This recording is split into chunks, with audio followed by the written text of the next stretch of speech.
Bismillahirrahmanirrahim. Assalamualaikum warahmatullahi wabarakatuh. Pada kesempatan ini saya ingin menerangkan pengaruh ekonomi internasional terhadap keseimbangan ekonomi. Baik, kita lihat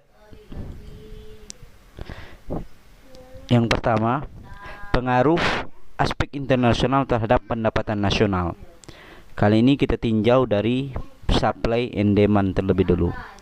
Jadi secara teoritis, keseimbangan ekonomi nasional suatu negara dapat dirumuskan sebagai suatu keseimbangan antara jumlah barang dan jasa yang ditawarkan dengan jumlah barang dan jasa yang diminta.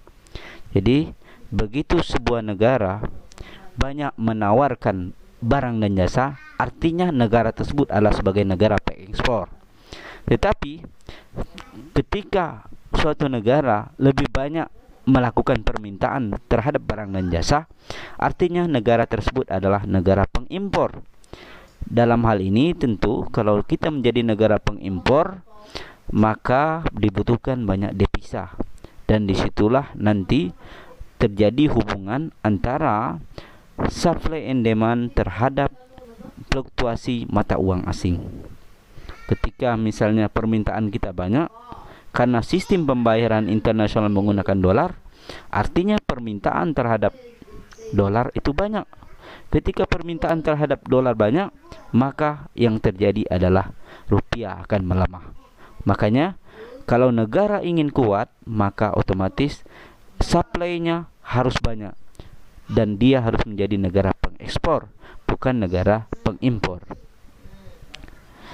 Kemudian kita lihat faktor pemicu supply and demand dunia. Jadi faktor pemicu penawaran dan permintaan di dunia. Yang pertama apa? Yang pertama, faktor pemicunya adalah pertumbuhan ekonomi yang terus berlangsung. Jadi semakin banyak supply, penawaran, semakin banyak permintaan, itu dipicu oleh pertumbuhan ekonomi. Karena ekonomi terus tumbuh, makanya ada penawaran dan permintaan. Kemudian yang kedua, terjadinya pergeseran permintaan dunia akibat adanya bantuan luar negeri.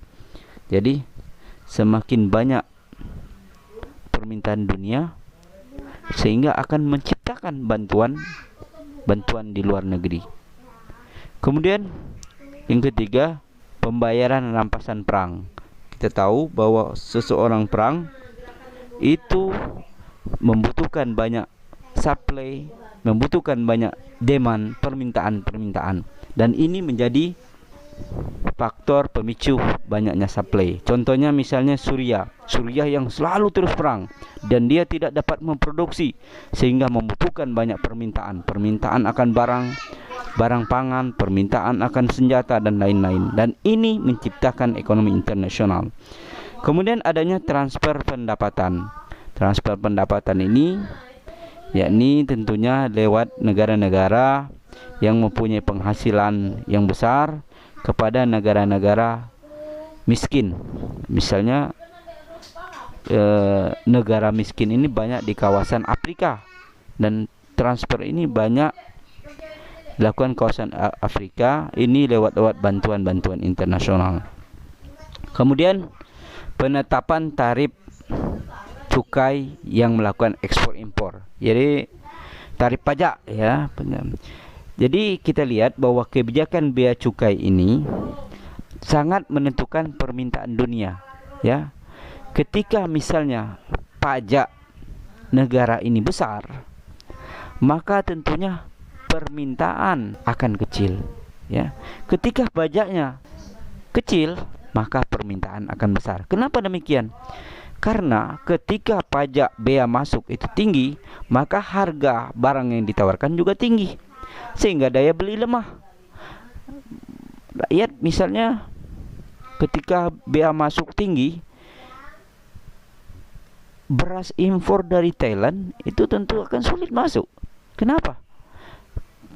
Karena harganya sampai di sini tinggi ya. Tetapi ketika pajaknya rendah, barang-barang akan membanjiri Thailand akan menghajar Indonesia. Kenapa? Karena pajaknya rendah. Hanya saja sekarang karena sudah ada kesepakatan, ya, masyarakat ekonomi ASEAN 2030, jadi nanti kita tidak bisa lagi menerapkan bea dan cukai ini. Jadi semua bebas. Jadi barang dan jasa bebas, tenaga kerja bebas masuk dan lain-lain. Kemudian adanya pemberian subsidi ekspor. Jadi pemberian subsidi ekspor ini bisa dilakukan pemerintah untuk meningkatkan perdagangan internasional, yakni dengan cara mensubsidi ke perusahaan-perusahaan yang memproduksi barang-barang ekspor. Sehingga apa?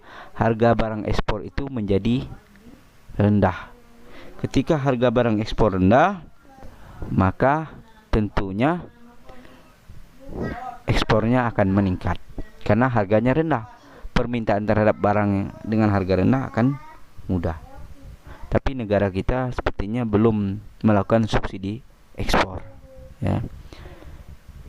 Karena negara kita sangat membutuhkan devisa untuk mempertahankan kekuatan nilai tukar rupiah. Kemudian kita lihat aspek makro, ya, aspek makro yang menyebabkan terjadinya keseimbangan internasional. Lihat supply total, penawaran total, kemudian permintaan total. Jadi ini penawaran dalam negeri. Penawaran dalam negeri DN ini menghasilkan pendapatan dalam negeri, ya. Sementara penawaran luar negeri akan menghasilkan M, ya. M ini impor, ya, menghasilkan impor, ya. Kemudian permintaan dalam negeri akan menghasilkan CD, ya, pengeluaran atas barang produksi dalam negeri. Kemudian permintaan luar negeri akan menghasilkan ekspor, ya. Jadi ini lihat, ditinjau dari pendapatan nasional, kita lihat bahwa GDP, Gross Domestic Product atau sama dengan Y, Gross Domestic Product atau sama dengan Y, kemudian sama dengan C ini konsumsi, plus I ini adalah investasi, C ini konsumsi rumah tangga, konsumsi swasta, konsumsi pemerintah, ya, ditambah plus I investasi, ditambah government pengeluaran pemerintah, ditambah ekspor dikurangi M impor. Jadi pengaruh perdagangan internasional terhadap pendapatan nasional. Jadi pengaruh perdagangan internasional terhadap pendapatan nasional ada di X dan M, ya. Dan bila ekspor lebih kecil dikurangi impor lebih kecil dari 0, maka artinya ekspor lebih besar daripada impor, ya. Ini berarti saldo ekspor neto positif dan posisi neraca perdagangan luar negeri surplus, sehingga Y-nya akan naik, pendapatan nasional akan naik. Ingat, ya. Sebaliknya, bila ekspor dikurangi impor, lebih kecil dari 0, maka ekspor lebih kecil dari impor. Ini berarti saldo ekspor neto negatif dan posisi neraca perdagangan luar negeri defisit, sehingga pendapatan nasional turun. Jadi kalau perdagangan luar negeri kita defisit, maka pendapatan nasional turun. Ketika perdagangan luar negeri kita surplus, maka pendapatan nasional akan naik. Jadi perdagangan internasional, ekonomi internasional itu berpengaruh terhadap ekonomi suatu bangsa. Inilah pentingnya, arti pentingnya perdagangan internasional bagi kita semua. Kemudian mungkin itu yang bisa saya sampaikan, lebih kurang saya mohon maaf.